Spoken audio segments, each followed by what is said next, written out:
본문 말씀은 그 예수님과 그 사마리아 여인과의 이제 대화 내용이죠. 그 유대에서 예루살렘으로 가는 도중에 이렇게 보통 그 사마리아를 거치지 않고 우회해서 간다고 합니다. 근데 예수님은 목적이 있으셔서 이제 사마리아를 거쳐서 이렇게 사마리아 우물가에서 사마리아 여인을 만나는 이런 내용들이 나오는데요. 예수님께서 사마리아 여인한테 물 좀 주세요. 그 한낮 더위에 얼마나 그 갈증을 많이 느끼셨으며 얼마나 힘드셨겠어요.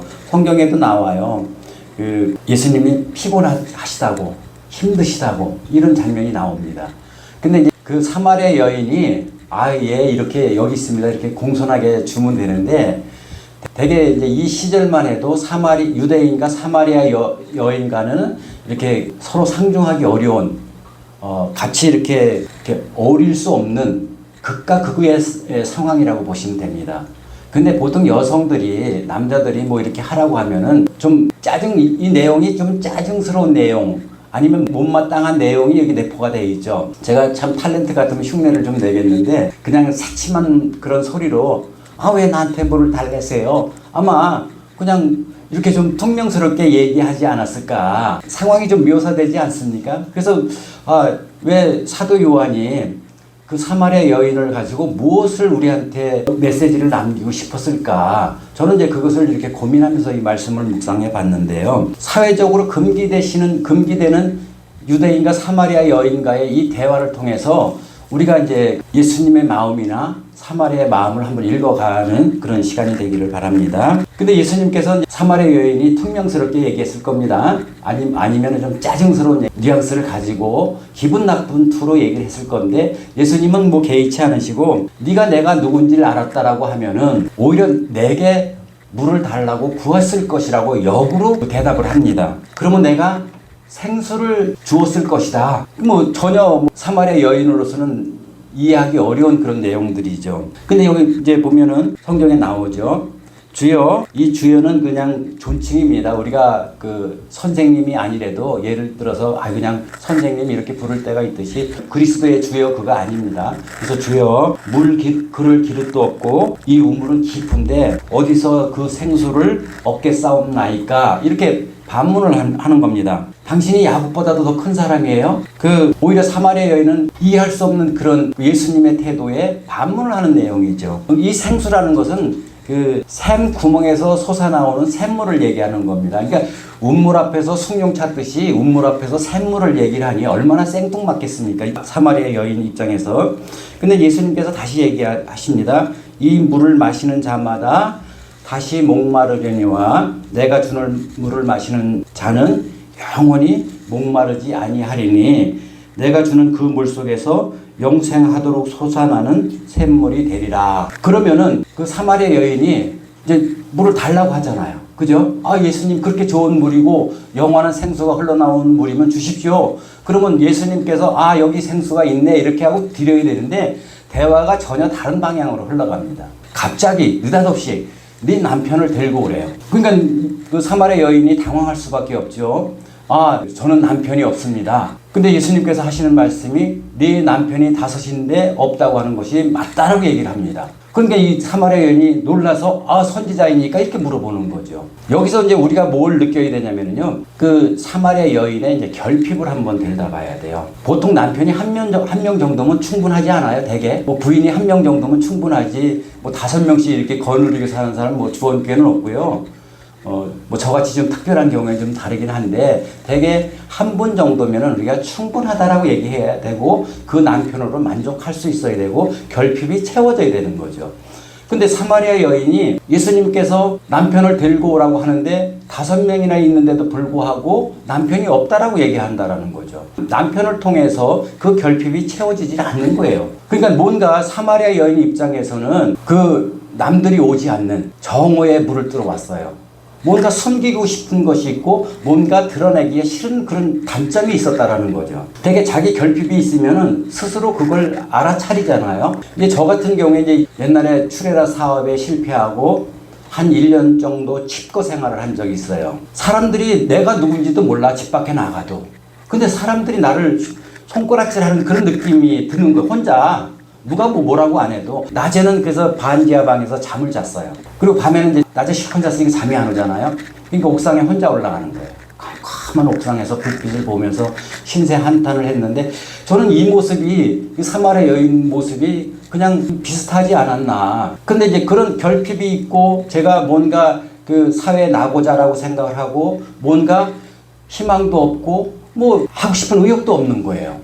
그러니까 이 사마리아 여인도 남들이 모이는 그 시간을 피해서 별도로 아무도 오지 않는 그 시간에 왔다라는 거죠. 그래서 저 같은 경우에는 그 결핍이 어떻게 풀어졌냐면 우리 어머니의 사랑으로 인해서 제가 극복을 한 경우예요. 근데 지금 가만히 생각해 보니까 제가 그때 신앙생활을 안 할 때인데 예수님을 그때 잘 믿었으면은 좀 더 쉽게 저의 결핍을 말씀으로 채웠지 않았을까 그런 생각을 해보게 되는 거죠. 그러니까 우리가 살다 보면은 이 사마리아 여인만 결핍이 있는 게 아니라 우리도 결핍이 있어요. 그 결핍이란 뭐냐? 내가 예를 들어서 뭐 아파트를 10억짜리를 하나 사야지 열심히 일해서 아파트를 10억짜리 샀어요. 근데 그걸 만족하고 살아야 되잖아요. 근데 아파트 10억짜리에 들어가서 한 1년만 살면은요 실증이 나기 시작하고 또 욕심이 생깁니다. 부족해지는 더 큰 집이 원하고 더 비싼 집을 찾게 돼 있는 거예요. 그러니까 그 결핍은 채워지지 않는 결핍이라는 거죠. 그러니까 이 여자가 10명의 남편을 얻어도 그 결핍이 채워지지 않는 거예요. 그 결핍을 채우는 것은 자기 속에 있는 그 단점을 그 벽을 무너뜨려야 된다는 거죠. 근데 이 말씀의 내용을 이렇게 그 스토리를 이렇게 이어가다 보면은 사마리아 여인이 자기의 단점을 한눈에 알아보고 그 자기의 결핍을 예수님께서 끄집어내잖아요. 예수님께서는 이 사마리아 여인이 이때만 해도 누군지도 모르고 또 무슨 의도로 그런 말씀을 하시는지 모른다라는 거죠.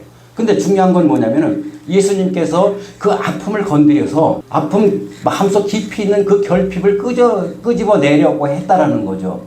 그게 끄집어내야 생수가 성령님의 몸 안에 들어갈 수 있는 거예요.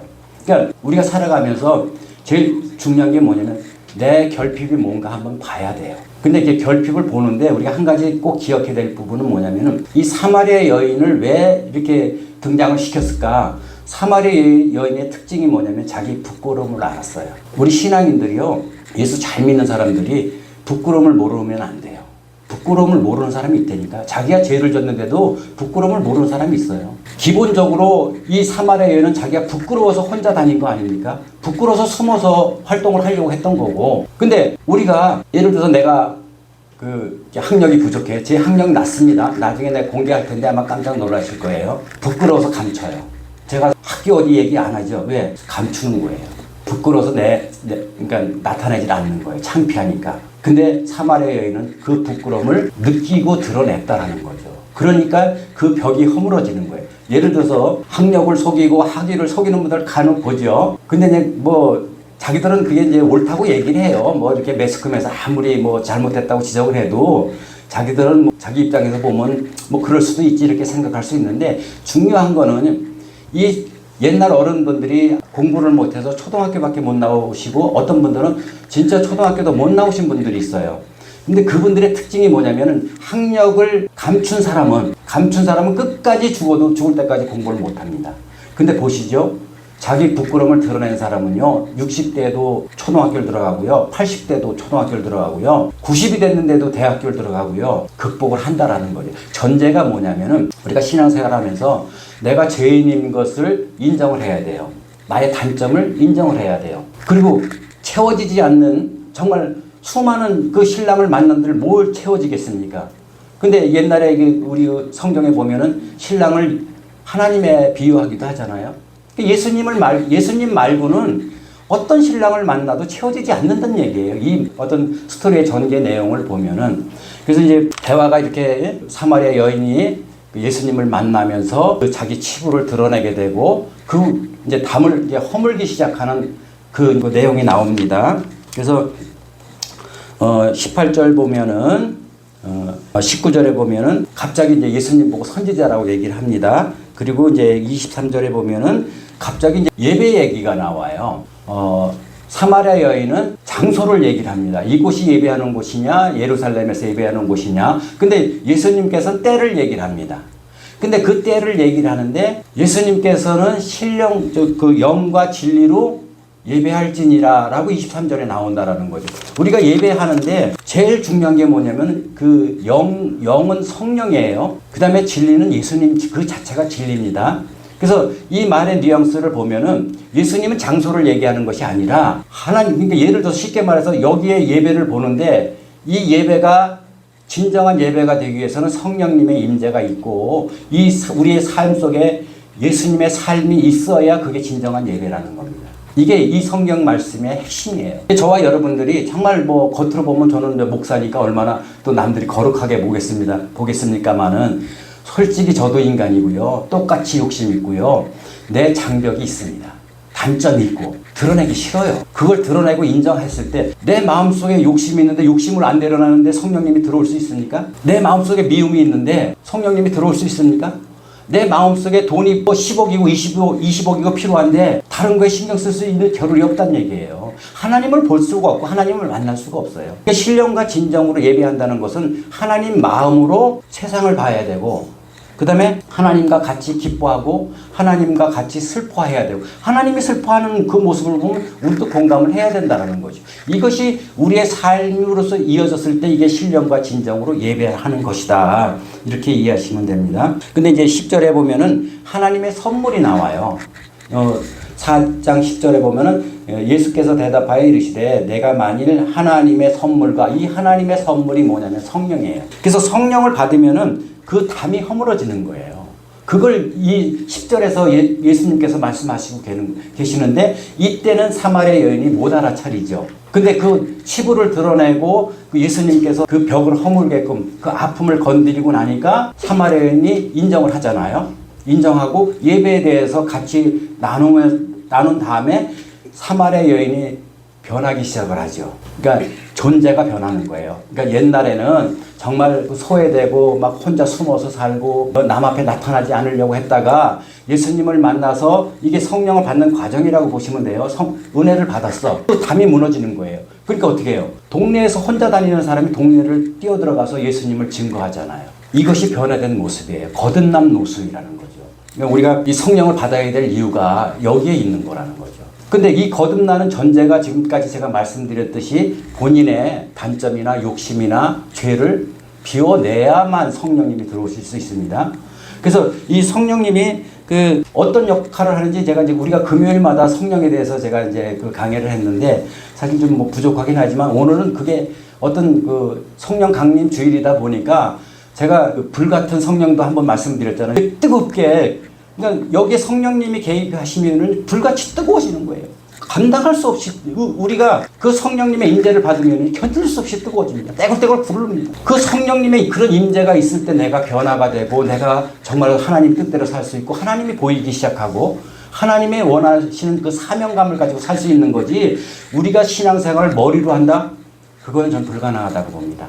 아무리 성경을 1000번을 읽어도요, 그건 의미 없어요. 지금은 성령의 시대고 성령의 개입이 있을 때만 그것이 하나님의 인도를 받을 수 있는 거고 역사가 일어나고 능력이 나타나는 거지 성경을 많이 알아서 성경을 막 달달 외운다고 해도 하나님 의도와 상관없이 해석한다고 하면은요, 그건 잘못된 신앙이에요. 그게 제가 늘 말씀드리는 게 뭐냐면 우리가 성령 충만하게 받기 위해서 그 사마리아 여인이 준비한 과정들을 다시 한번 상기시키는 거예요. 그러면 이제 어떻게 하면 되는지 알겠죠. 그래서 회개를 해야 되고 그래서 욕심을 내려놓으라고 늘 말씀하시는 거예요. 그래야만 성령 예수님이 들어올 수 있습니다.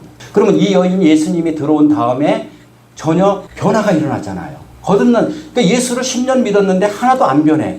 예수를 10년 믿었는데 하나도 감사가 없어. 예수님을 평생 믿었는데 내가 보면은 세상 사람보다 더 욕심이 많아. 그거 예수 믿는 거라고 할 수 있나요? 그거는 예수를 믿을지 모르지만은요, 성령을 받은 사람은 아니에요. 우리가 성령 받아서 정말 그 성령 받으면 여러 가지가 있어요. 이제 불과 같은 성령, 뭐 바람 같은 성령, 그 이제 바람 같은 성령을 제가 말씀드려 보면은 그 요한복음 2장에 그 바람같이 이렇게 임재하는 그런 모습이 나옵니다. 성령 받는 모습이 불의 혀같이. 그래서 그렇게 바람처럼 성령님이 임하시면은 어떤 모습이 나타나느냐? 혀를 성령님이 통제해요. 그래서 방언이 일어나는 거예요. 내가 생각하는 것을 성령님이 통제해요. 우리에게 바람이 불어야 공기가 순환이 돼서 우리가 숨을 쉬고 살 수 있지. 바람이 안 불면, 성령의 바람이 안 불면은요, 우리가 순환이 안 돼. 성령이 바람이 불면은요, 제가 이렇게 버벅거리고 설교해도 다 알아듣는다니까. 부부간에 성령이 바람이 안 불면은요, 전혀 다른 생각해요. 자녀 간에도 마찬가지예요.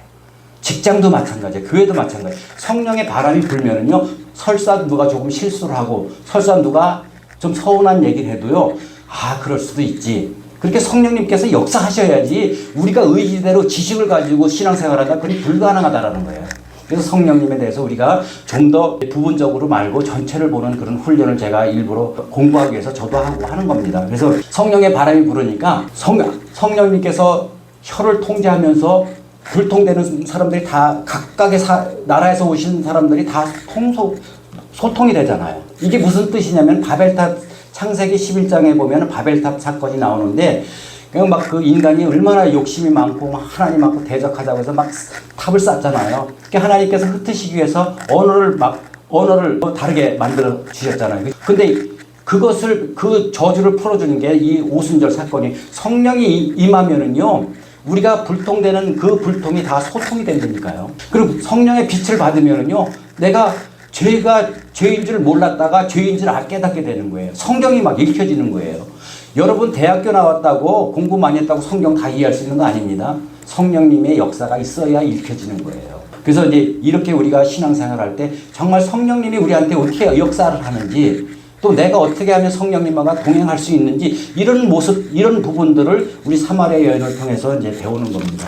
진정으로 예배하는 것은 영은 성령이, 그러니까 예배할 때 성령이 임재가 있어야 예배입니다. 성령이 임재가 없는 예배는 진정한 예배가 아니에요.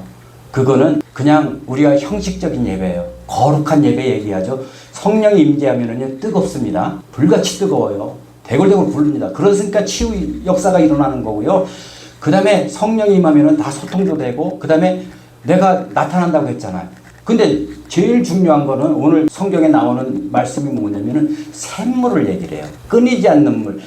운물하고 이제 제가 그 샘물하고 이제 비교를 해드린 적이 있는데, 운물은요, 노력을 해야 팔 수 있어요. 근데 샘물은 하나님 은혜로 받는 거예요. 운물 파보셨는지 모르겠지만, 운물 파는 거 굉장히 힘듭니다. 옛날엔 다 삽으로 팠어요. 지금은 이제 기계가 있어서 뭐 돈만 주면 뚝딱 뚫어주긴 하는데, 어쨌든 운물을 덮어버리면요, 그건 끝이야. 그러니까 내 의지대로 신앙생활하면 죽으면 끝이라는 얘기예요. 교회 평생 다녀도요, 내 생각대로 내 지식으로 신앙생활한 사람들은 죽으면 끝나는 거예요. 천국 못 가요. 거듭나질 못하니까. 근데 샘물 같은 성령을 받은 사람은요, 우리가 그 샘물을 덮어도 샘물이 지속적으로 흘러나오죠. 내가 죽어도 그 영혼은 살아있는 거예요. 사마리아 여인이 이제 그런 예수님의 말씀을 깨닫기 시작하면서 변화가 일어나는 거고, 그리고 무엇보다 중요한 것은 예수님께서 하시고자 하는 얘기가 뭐냐면은 성령 받아야 그곳이 예배다라는 거죠. 뭐 교회가 의리어리고 깨끗하고 뭐 화려한 게 성령 받는 그 예배당이 아니라 정말 작은 교회 두세 명이 모여도요, 성령의 임재한 그 예배는 하나님이 함께 하시겠다는 얘기예요. 그렇기 위해서는 우리가 어떻게 신앙생활을 해야 되는지 아시겠죠? 내가 성령님이 필요해. 성령 강림 시대에. 그러니까 예수님도 가셨어, 2000년 전에. 예? 그리고 이제 지금 성령님을 보내주셨어요. 근데 그 성령님이 보이질 않아. 근데 바람이 보이지 않듯이 우리가 성령님을 얼마든지 느낄 수 있다는 거죠. 근데 이제 일반인들이 잘 모르는 사람들이 성령님을 너무 좁게 해석을 해요. 성령님이 갖고 있는 그 영역이 굉장히, 내가 그리스도가 예수님이 하나님의 아들인 걸 믿어주고 나를 위해서 대속제물로 돌아가셨다는 걸 믿는 것도 성령님의 역사예요. 막 방언만 하는 것이 성령님의 역사가 아니라는 걸 말씀드리는 거예요. 물론 방언해야 됩니다. 그걸 못하는 게 아니라 혀에 그 방언을 하는데 사탄의 역사를 받는 것이 아니라 성령의 영이 나의 혀를 주장하게 만드는 것이 이게 진정한 성령의 역사라는 거죠. 그래서 성령의 역사를 받고 이렇게 사마리아 여인처럼 정말 세상에서 소외되고 세상에서 손가락질을 받던 사람이 존재가 변하기 시작하라는 거예요. 이 거듭나야 됩니다. 그러니까 성령 받지 않고 거듭날 수 있는 사람은 아무도 없어요. 요 이제 3장에는 니고데모가 거듭남의 얘기가 나오는데, 우리가 신앙생활하면서 가치가 변하지 않고 맨날 성경 달달달 외워도 의미 없습니다. 그러니까 내가 정말 신앙생활 열심히 하고 싶은데 내 의지대로 할 수 있는 것도 아닙니다. 내가 내 지식으로 신앙생활 할 수 있는 것도 아니에요. 내가 성령님의 임재가 있으면은요, 그 성령님의 부력이 나를 그냥 맡기면 되는 거예요. 그 대신 내가 할 수 있는 역할들을 사마리아 여인을 통해서 분명히 우리가 오늘 공부를 했습니다. 내가 욕심을 내려놓고 내 단점을 감추지 말고. 핵심은 이거예요. 여러분들 포장하지 말라는 얘기입니다. 이 목사들 제일 포장 잘합니다. 거룩하게 뭐 학력도 높은 것처럼 얘기하고 절대 그거 하나님께서 원하시는 일 아닙니다. 성령이 임재해야 되기 때문에 그런 사람들한테 성령이 들어갈 틈이 없다라는 거예요. 그래서 우리 주원교회 성도님들은 스스로 그 막힌 장벽을 털어내야 됩니다. 그래야 예수님의 영접이 가능해지고 그 다음에 샘물 같은 성령이 임하면 지속적으로 흘러나와요. 주체할 수 없을 정도로 샘물이 흘러나와서 그 메마른 땅을 적실 수 있다는 거죠. 그걸 내 의지대로 한다? 샘물이 내 마음 안에 들어오면 가능한 일이에요. 그거 외에는 물론 뭐 지하수로 해서 가능하겠지만은 그거는 어느 순간 딱 정지될 수 있습니다. 영원하지 않은 걸 아셔야 돼요. 먼저 이제 부끄러움을 인정하고 내가 나의 단점을 보완하고 우리의 마음의 장벽을 허물 때 그때 불같이 뜨거운 성령님이 나한테 임재하셔서 그 영원히 흘러나오는 그 샘물 같은 성령이 강같이 흐르게 되기를 예수님의 이름으로 축원합니다.